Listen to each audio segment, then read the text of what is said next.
Ada orang yang mudanya miskin tapi tuanya kaya, ada juga orang yang mudanya miskin tapi tuanya itu tetap miskin. Kenapa? Nah, ini ada banyak faktor ya. Salah satunya itu adalah sifat.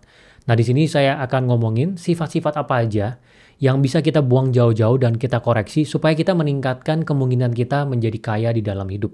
Ya, karena menurut saya sifat ini punya implikasi yang paling penting. Kenapa? Karena jangka panjang.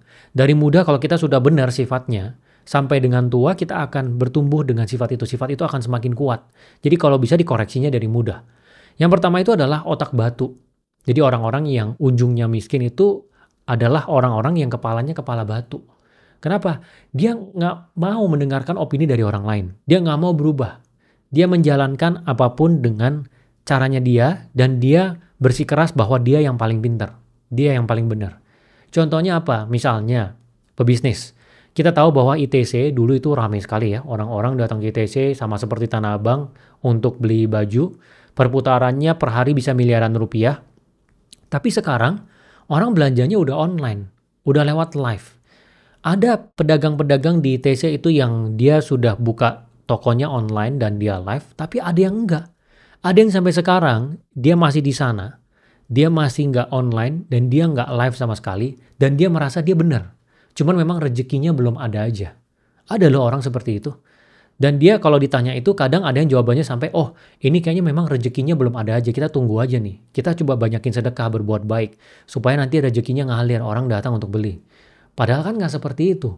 Orang memang udah kebiasaannya belinya dari online. Belinya dari live. Jangan dikait-kaitkan dengan sedekah. Yang harus dirubah adalah ya cara jalanin bisnisnya. Nah, orang-orang yang otaknya keras seperti ini, seperti batu, ini susah untuk jadi kaya dalam hidup. Ya, ini berlaku di semuanya ya, di karir ataupun bisnis. Kalau misalnya kepala kita keras, kita nggak mau menyerap ilmu baru, kita nggak mau berusaha merubah diri kita untuk beradaptasi dengan sesuatu yang baru, yang berubah di sekitar kita, susah kita menjadi kaya dalam hidup. Yang kedua, itu adalah dari sisi pikiran negatif. Nah, ini juga penting. Orang-orang yang dia susah untuk menjadi kaya dalam hidupnya, itu adalah orang-orang yang dia isi pikirannya itu negatif. Ngomong apa-apa selalu negatif. Jadi misalnya kita ngomongin tentang ada temennya pebisnis. Dia tadinya punya cabang 1, sekarang dia punya cabang 100. Ah, dia mah hoki. Ketemu orang di komunitas agamanya, terus dia didanai. Orang itu pegang 30%. Hoki itu, nggak ada orang yang bisa kayak gitu. Carinya tuh yang negatifnya dulu. Misalnya ada temennya, mulai bisnis dan mulai profit. Alah, itu mah hoki, dia ngikutin bisnis yang lain tuh. Dia amati cara jalaninnya, dia tiru terus dia modifikasi dikit-dikit. Carinya yang jelek gitu. Padahal itu kan sesuatu yang positif. Oh, ternyata bisa ya. Kita mengamati, kita tiru, kita modifikasi. Oh, cara jalaninnya gitu ya. Oh, ternyata kalau mau ekspansi kita bisa pakai investor ya. Padahal kita bisa melihat sisi positifnya. Nah, kalau kita ingin meningkatkan kemungkinan kita untuk jadi kaya dalam hidup, kita harus memaksa mata kita, itu matanya mata positif. Ini ibaratnya sama seperti lebah dan lalat ya. Lebah kalau kita taruh di sekumpulan sampah, dia akan berusaha untuk mencari madu. Tapi kalau lalat, dia akan berusaha untuk mencari tai. Di dalam ruangan yang bersih pun dia akan berusaha untuk mencari tai. Kenapa? Karena memang seperti itu. Kacamatanya memang seperti itu. Makanya kita harus rubah kacamatanya kita. Lihatnya positif. Apapun itu, lihat positifnya dulu. Pasti ada sisi positif yang bisa kita lihat, yang kita bisa jadikan sesuatu yang bisa berguna untuk diri kita. Kayak tadi misalnya, oh dia niru bisnis lain. Oh ternyata niru bisa ya dimodifikasi. Berarti gue kalau mau mulai gue juga bisa nih. Lihatnya sisi positifnya, terus direfleksi ke diri sendiri gimana kita juga bisa maju dari hal yang kita lihat ini. Terus sifat yang ketiga itu adalah dari sisi mau kelihatan kaya. Ya orang-orang yang dia susah untuk menjadi kaya, itu salah satu faktornya adalah karena dia mau kelihatan kaya. Saya bukannya bilang beli barang mewah itu salah. Beli barang mewah boleh, tapi bukan dengan seluruh harta kita. Karena kekayaan itu adalah yang kita tidak lihat. Jadi kalau misalnya ada dua orang ini punya duit 50 miliar. Yang satu beli mobil 49 miliar. Yang satu nggak beli mobil, naik motor. Seakan-akan yang lebih kaya yang beli mobil ini. Padahal kekayaannya sama. Bahkan yang ini mobilnya mungkin terdepresiasi dari tahun ke tahun. Yang satunya lebih kaya. Yang satunya bisa investasiin duitnya. Kalau tarik 10 tahun mungkin ini uang 50 miliar jadi 300 miliar mungkin. Jadi jangan buru-buru mau kelihatan kaya. Banyak orang yang dia miskin seumur hidupnya karena dia buru-buru mau kelihatan kaya. Punya uang berapa, 90% dipakai untuk beli barang supaya dia kelihatan kaya dibanding teman-temannya. Mau beli barang mewah boleh, tapi sebagian kecil dari porto. Uang kamu 10M, kamu pakai 1 miliar buat beli barang mewah, boleh. Tapi kalau uangnya 10M, 9M-nya dipakai buat beli barang mewah, buat supaya bangga, kasih lihat ini adalah suatu pencapaian, kasih lihat ke orang, itu nggak bijaksana. Karena 10M ini bisa diputar lagi sebenarnya buat jadi lebih gede lagi. Gitu. Nah, orang-orang yang susah menjadi kaya itu adalah orang-orang yang buru-buru dia. Mau kelihatan kaya. Dia nggak mikir jangka panjang uangnya itu bisa diputar lagi. Lalu sifat selanjutnya yang membuat orang itu selalu miskin di dalam hidupnya adalah karena dia maunya instan. Apa-apa maunya instan. Dia nggak mengenal yang artinya proses. Jadi misalnya proses itu ada orang pengen kurusin badannya. Dia jaga makanannya, dia makan nasi merah, dia kurangi minyak, terus dia lari setiap hari. Dia lakukan ini selama 6 bulan, 12 bulan, ya. Akhirnya badannya turun beratnya. Terus badannya juga jadi berotot karena dia juga misalnya ngangkat beban. Nah, ini adalah proses. Orang-orang yang nggak pernah berproses mencapai sesuatu di dalam hidupnya, biasanya maunya instan. Apalagi anak zaman sekarang ya. Segala sesuatu itu bisa didapatkan dengan instan. Kita pesen barang langsung datang setengah jam. Pesan makanan dulu 20 tahun yang lalu nggak bisa seperti sekarang. Tinggal buka handphone, pilih-pilih, pencet, datang setengah jam. Dulu nggak kayak gini. Ya makin ke sini makin berat karena segala sesuatu udah cepet. Terus kita juga attention span-nya, ya kita nonton konten itu maunya semuanya cepet. Akhirnya kita mau semuanya instan di dalam hidup, termasuk menjadi kaya. Makanya banyak orang kejebak di robot trading, judi online, ya money game.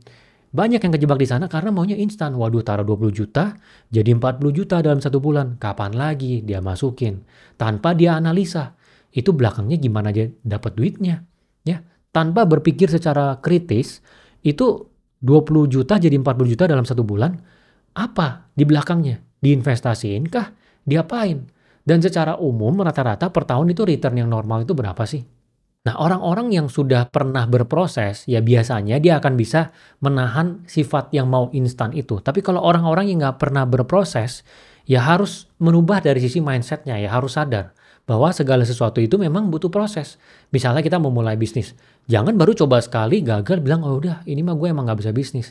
Ya padahal memang harus nyoba terus. Saya kan selalu bilang ya, nyoba 10 kali, sekali berhasil. Jangan berharap nyoba sekali langsung berhasil, jangan berharap 2 kali langsung berhasil. Karena jarang sekali yang seperti itu. Jarang sekali yang seperti Jeff Bezos, pendiri Amazon, sekali bikin berhasil langsung jadi gede. Kebanyakan pasti dia nyoba gagal, terus-terusan sampai dia berhasil. Memang seperti itu gitu. Jadi butuh pemahaman tentang proses.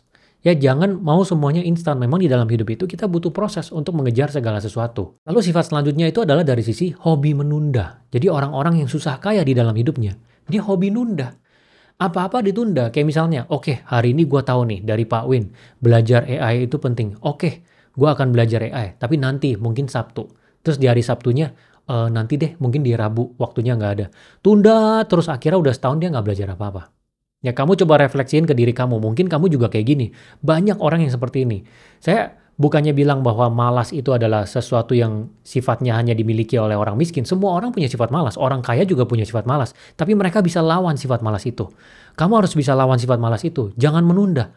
Biasakan kalau kepikiran sesuatu langsung dieksekusi. Misalnya, oke, mau belajar AI. Langsung malam ini belajar AI.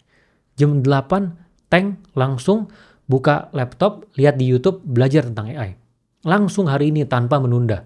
Supaya apa? Supaya otot eksekusinya itu terbentuk.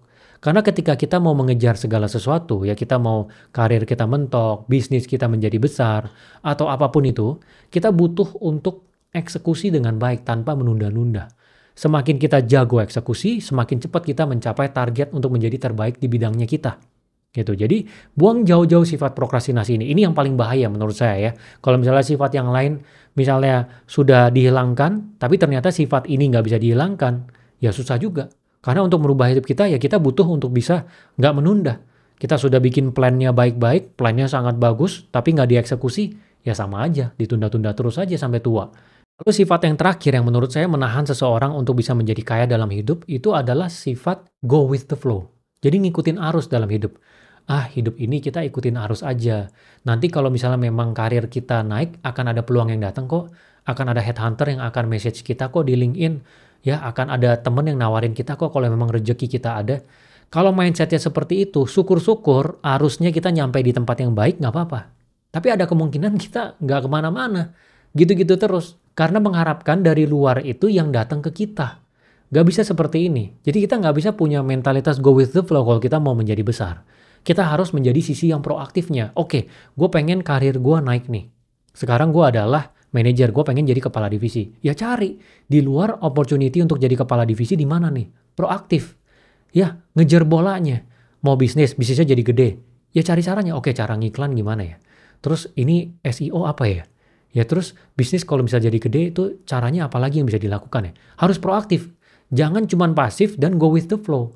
Ya banyak orang yang dia go with the flow di dalam hidupnya. Dia mengikuti arus, dia nggak kemana-mana. Ujungnya tetap miskin aja.